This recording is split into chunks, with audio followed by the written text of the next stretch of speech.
Bismillahirrahmanirrahim.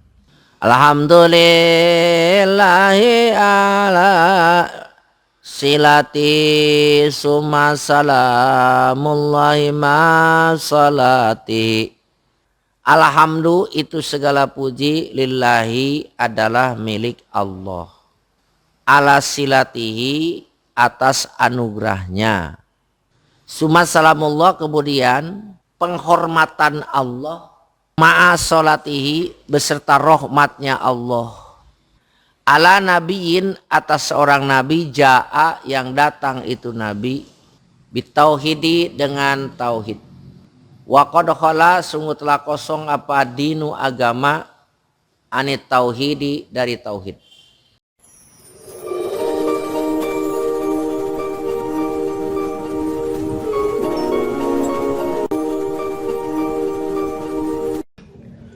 Assalamualaikum warahmatullahi wabarakatuh. Selamat bertemu kembali dengan Karyan Gunawan Channel. Sobat-sobat sekalian, jangan lupa klik like, subscribe, dan juga komen. Selamat menyaksikan. Alhamdu itu segala puji. Apa itu hamdu?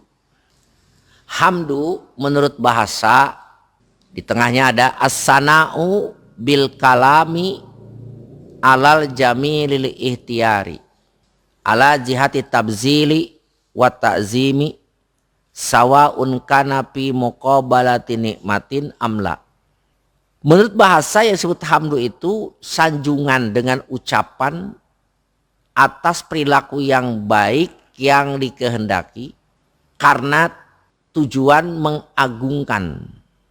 Sedangkan hamdu menurut istilah fi'lun yunbi'u an ta'zimil mun'imi min haitsu kaunihi mun'iman ala hamidi au ghairihi sawa'un kana dzalika qaulan bil lisani au i'tiqadan bil jinani au amalan bil arkan allati hiya a'dha.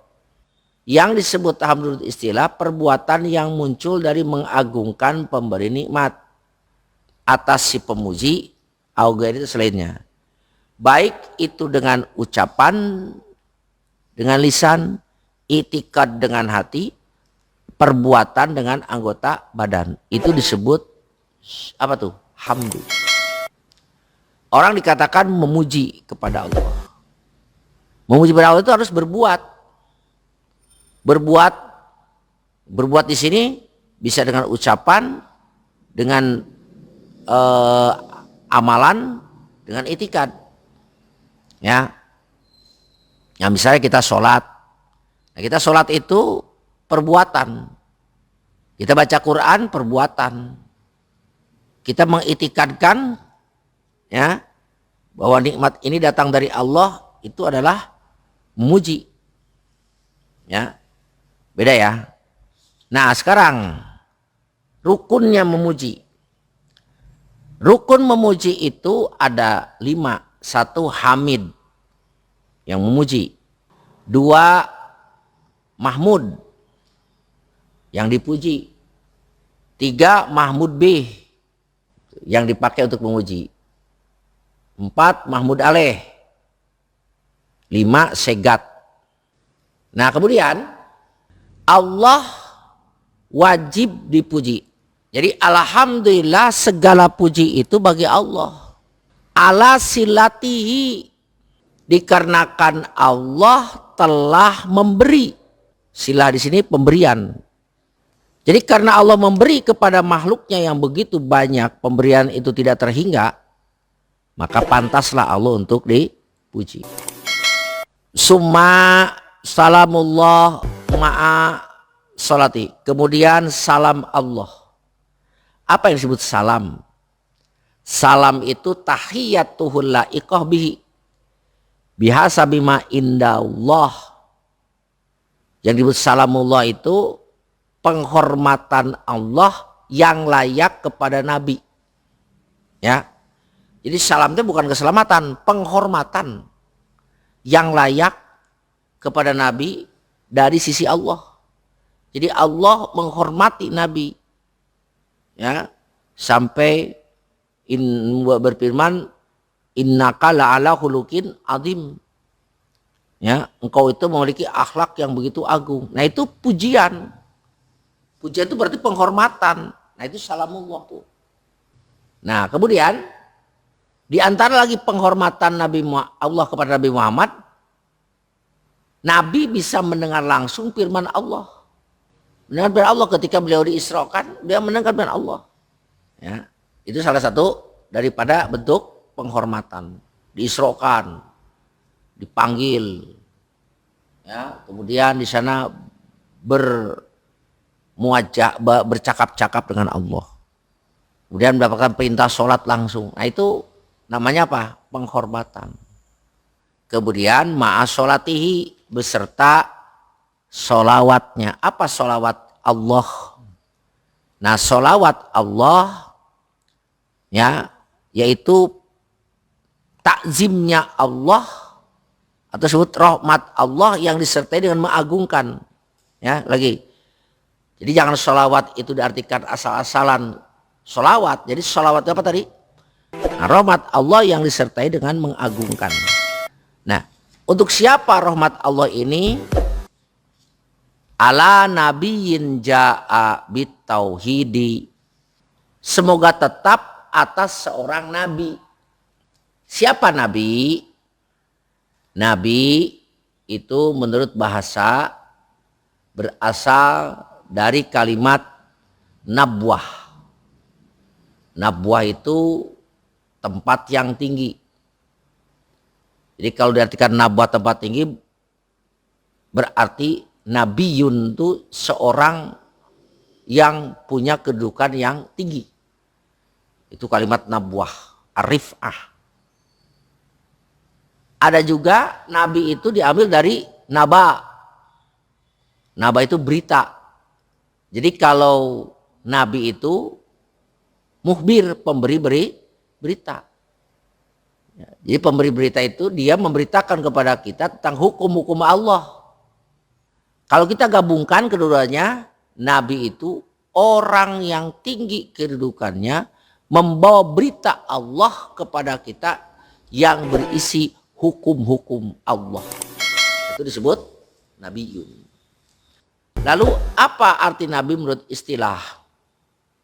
Arti nabi menurut istilah adalah di tengahnya ada tuh. Insanu zakarin hurin min nabi Adam salimin min munafirin tab'an. Uhiya ilai bisyar'in yu'malu bihi wa innam yu'mar bitablighihi.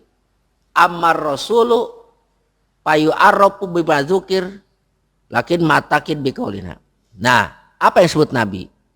Nabi itu adalah manusia berjenis kelamin laki-laki, merdeka, min bani Adam, turunan Nabi Adam, salimin min munafirin tab'an, yang selamat dari perilaku yang membuat orang melarikan diri. Uhiya ilai bisyar'in, mendapatkan wahyu berupa syariat untuk diamalkan. Wa in lam yu'mar bitabligh, walaupun tidak diperintahkan untuk disampaikan. Nah, apabila diperintahkan untuk disampaikan, namanya berubah, bertambah namanya Rasul. Jadi ya Nabi ya Rasul. Nah, kita lihat insanun. Berarti kalau insanun, tidak ada satupun nabi yang berketurunan jin, ya, nggak ada. Kemudian zakarin, laki-laki, berarti tidak ada satupun nabi yang berjenis kelamin perempuan, ya. Walaupun sekarang di Quran disebutkan Maryam, Asiyah, istri Fir'aun, Hawa, kemudian ibunya Nabi Musa, Siti Hajar, Siti Sarah. Itu semua tidak sampai kepada level apa? Level nabi. Derajatnya paling tinggi sampai kepada level wali. Salimin min munafirin toban. Nabi itu orang yang harus selamat. Artinya fisik nabi tidak membuat orang jijik. Artinya mulus, sempurna. Tabiatnya juga tidak membuat orang lain jengkel. Berarti Nabi itu sangat menyenangkan. Nah selanjutnya, dia diberi syariat. Ya, termasuk juga kepada mereka yang disebut dengan diberi syariat, yaitu para nabi yang mengikuti syariat nabi sebelumnya. Ya seperti Nabi Ismail mengikuti syariat Nabi Ibrahim, begitu pun Nabi Ishak, Nabi Yakub. Dan yang terakhir adalah syariat itu diperintahkan untuk dilaksanakan. Tidak diperintahkan, tidak untuk ditabligkan, tapi untuk dilaksanakan sendiri. Nah itu yang disebut dengan nabi. Kalau diperintahkan untuk disampaikan, tambah ya nabi ya rasul.